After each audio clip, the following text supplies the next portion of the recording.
A lot of technical glitches today, everyone, so my apologies for starting late. I've had 3 takes. I've tried to start Facebook Live, and for some reason, it kept freezing. So I am going to try one more time, and we'll see how it goes. If not, I will do this session another time. So there seems to be some sort of technical glitches happening.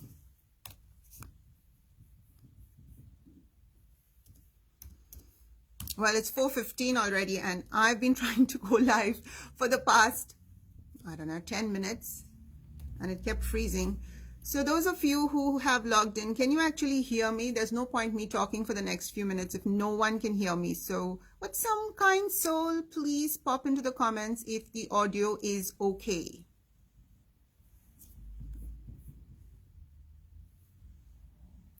Hi, Mandy. How are you? Can you hear me clearly, Mandy? I'm not sure if the audio is working.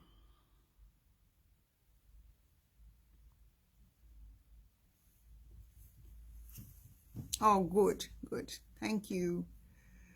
I'm just going to wait for a bit to see if a few more people log in, and then we will get started.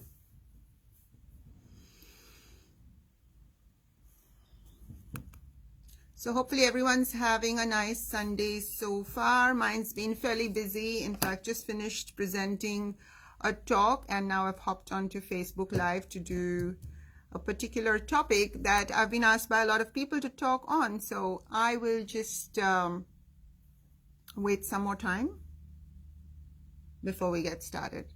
Now, those of you who've been on this journey with me for the past so many years, you know the drill. Don't forget to say hi to me when you log in. So just let me know, hi Nim, and if possible, let me know which city, which part of the world you're logging in from, because that's something I'm always very interested in learning about. What's the topic for today? I did post it this morning, so hopefully you've had a chance to read it. Oh, thank you, Girish.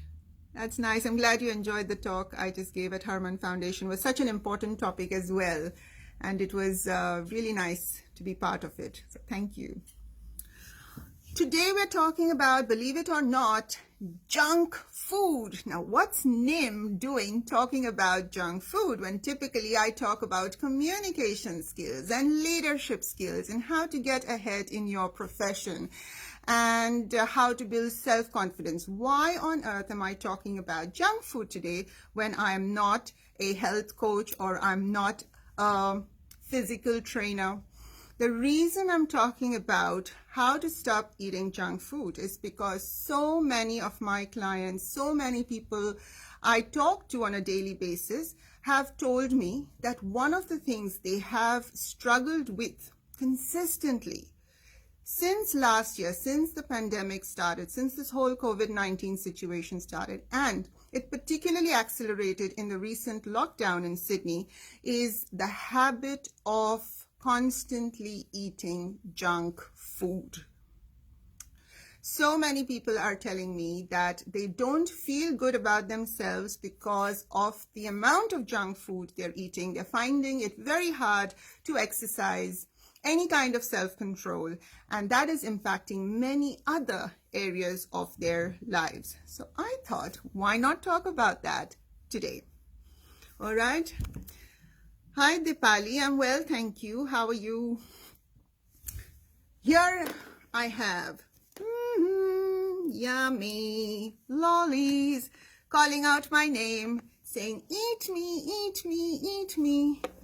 Has that happened to you guys in the lockdown? There's all these cookies and these chocolates and these chips sitting around in very strategic positions in your house. And no matter how much you decide that I'm not going to eat any more of that, of course, you're so stressed, you're so exhausted that you think, you know what, I deserve to eat an entire pizza.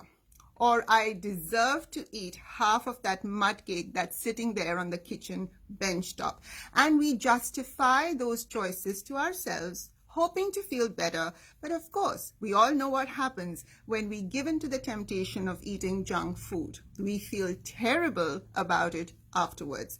We hate ourselves for not having exercised any self-control. So these lollies can sit here. I am going to avoid looking at them, and I'm going to try and share with you some actionable tips and strategies that I personally would use to stay away as often as possible. I'm only human, so yes, I do give in to temptation every now and then. But I'm going to share with you some interesting insights that perhaps you may not have heard of before, or that perhaps you might have forgotten. Now, typically, when you think about avoiding the temptation to eat junk food, what are some pieces of advice that you have encountered in your life? What do most people tell you? They might say something like, well, before you go shopping to Woolies or to Kohl's or wherever you shop, why don't you make a little list so that you don't give in to the impulse shopping that people typically do when they don't have a list. If you don't have a list, you tend to do a lot of impulse shopping. Very fair point, very valid point. So that's one thing you've been told. Maybe people tell you, well, next time there's a donut that's calling out your name, choose the salad instead. Eat a carrot instead. Eat some spinach instead of that cake. All well and good. But we've all tried that, right? We all know, the sensible part of our brain knows that, of course, we've got to choose salad over the donut. And yet, we don't really use the sensible part of our brain very often, and we give in to temptation. Today, I want to talk to you about an aspect of junk food eating that you may never have considered before. Before I begin, let me give a short introduction for those of you who are not familiar with me or my work. My name is Nim Golkar. I'm an author, motivational speaker, and life coach. I specialize in helping professionals get ahead in their careers by improving their communication skills and their leadership skills. The reason today I'm talking about a topic that I typically don't explore in any of my talks, videos, or coaching programs is because so many people today are struggling with this problem, particularly in the pandemic and specifically so in the recent lockdown. We have just been giving into temptation and eating stuff we know we should not be eating, and hence the topic that I've chosen for today. I want you to consider a term that is called decision fatigue. Fatigue is spelled F-A-T-I-G-U-E. What is fatigue? Fatigue is a state of being tired, exhausted. What is decision fatigue? Decision fatigue is a state of being tired because you spent your entire day making decisions and making choices. That is what is known as decision fatigue. All of us are busy people. We've got a multitude of responsibilities. We're parents, we're spouses, we're children. We have so many duties and responsibilities to perform on a daily basis. Right from the moment we open our eyes in the morning, we have to make countless decisions and countless choices. At the end of the day, you've made so many decisions and so many choices that you are exhausted just through that process of choosing. And that is what is known as decision fatigue. Bear with me, I'm going to show you how that is linked to eating junk food. Once you understand the psychology behind the temptation that we give into when we are faced with a packet of chips or lollies that are calling out my name, eat me Nim, eat me Nim, eat me Nim, and I'm trying to resist the temptation. So I'm going to explain to you how I use psychology to overcome this temptation most of the time. Okay, this was once upon a time, and no, that's not been just me eating it. It's just different people.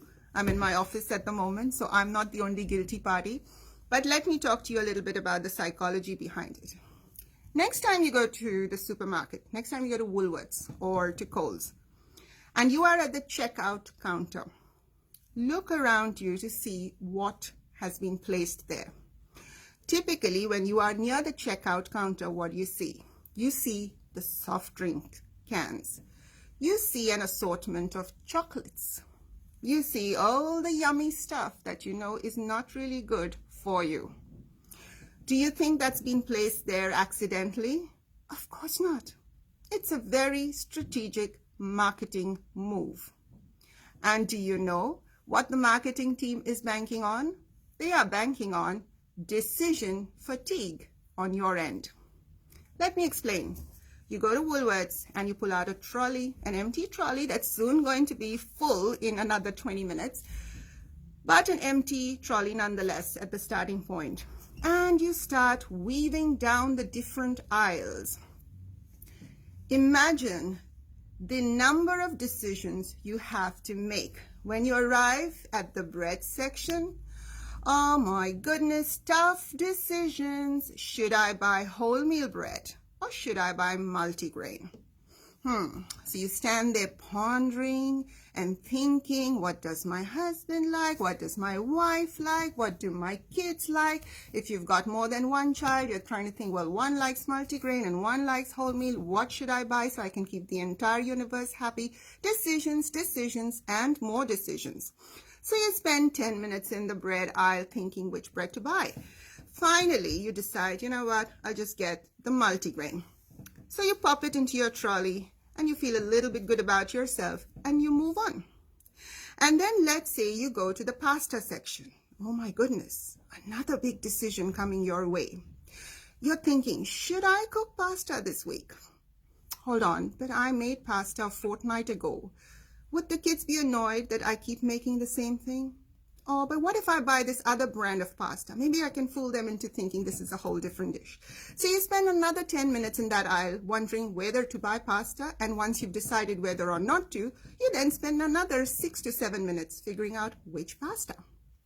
Should I go for penne? Should I go for spaghetti? Ooh, choices. All right, you decide, you pop in the penne and you move on to the frozen section and you come across fish. Another decision your way. Should I buy the salmon or should I buy the barramundi or should I give up the fish altogether and go and buy the chicken?